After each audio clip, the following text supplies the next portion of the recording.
hadn't seen my father for 657 days.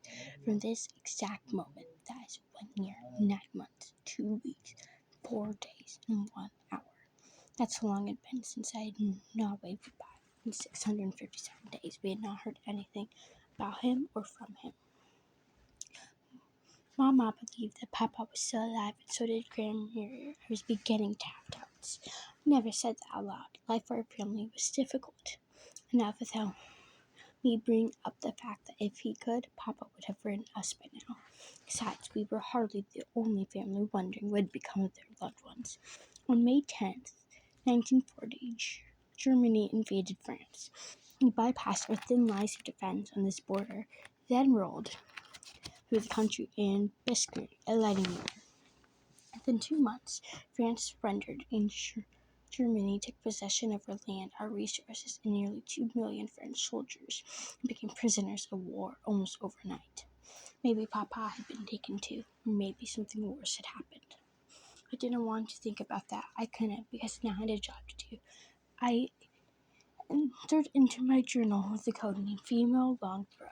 If the journal was ever found, most people would think I'd spend my day practicing how far I could throw a ball, but that was even closer to the truth.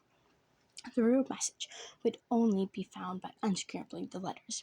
Mama didn't know my real plans for the day. She'd be furious if she didn't, and for good reason. If I were caught by the Nazis, they wouldn't care that I was only 12.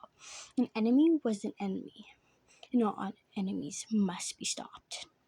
That's how I thought of them too, an enemy that must be stopped. Mama believed my only plan was going into town to sell her extra food. It was illegal and risky to sell on the black market, but also necessary. There wasn't enough food legally available in France for everyone who was hungry, especially in the cities. People here had to choose between hunger and breaking the law. My family's choice was whether to supply the food. Our prices were higher than what a person could find in the stores, but that was the problem.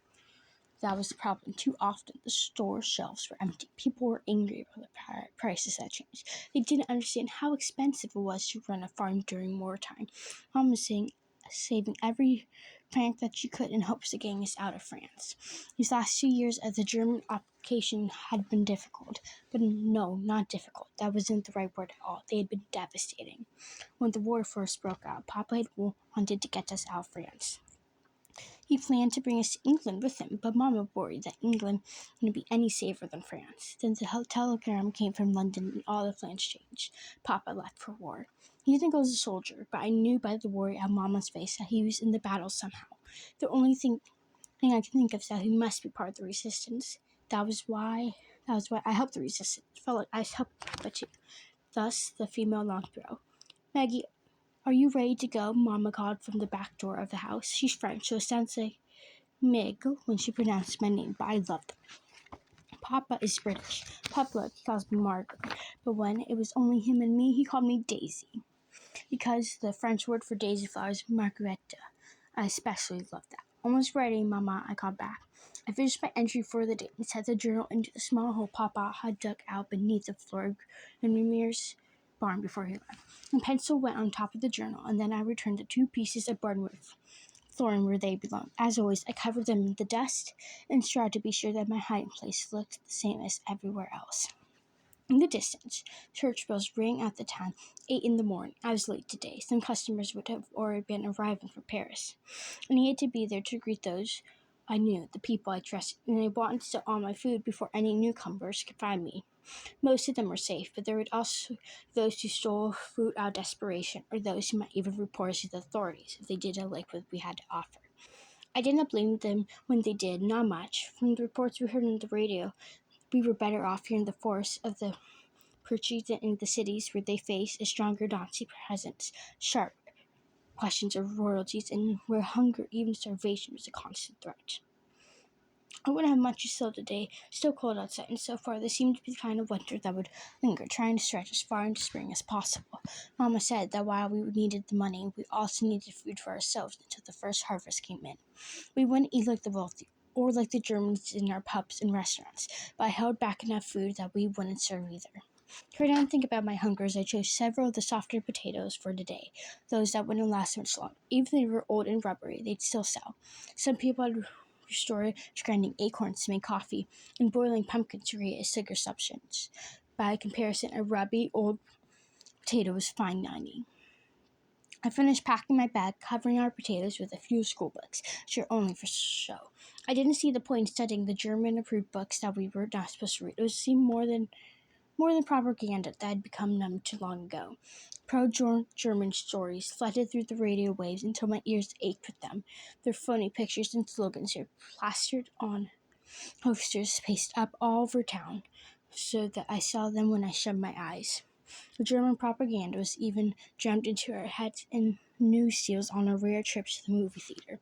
But I put the books in my bag anyway. If a German tried to search my bag and found a book he approved of, then he sent me on my way, rather than hold me for further questioning. I just be smart about these things.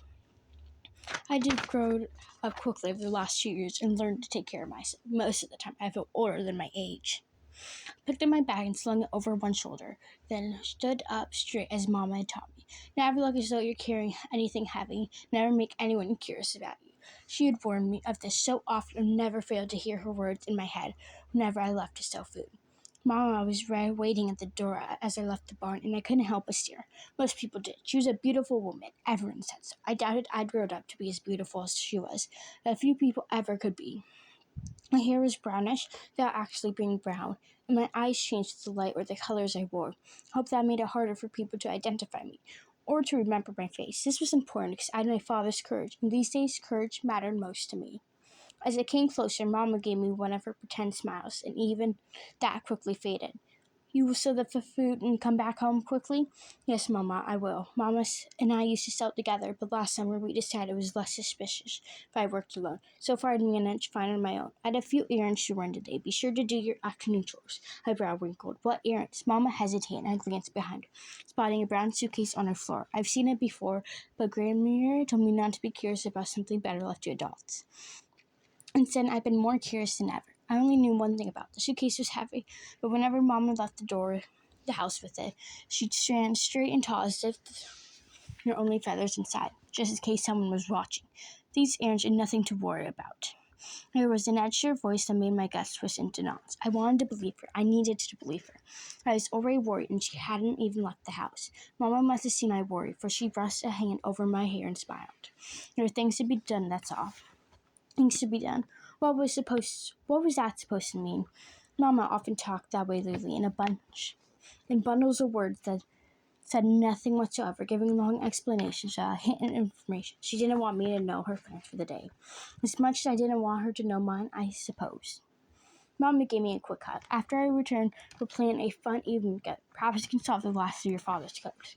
My mess was tight. No, Mama, I'm saving that one until he comes home. Mama nodded as if she understood more than I was willing to say. She kissed my cheek, then fastened the top button on my coat. Be safe. Come home quickly. You too, I replied. I didn't know what Mama's errand would be. Maybe buying supplies off the black market we needed, or selling something bigger than a few potatoes. I did know what my plans were, and I had to stay focused on them. I, the female long throw.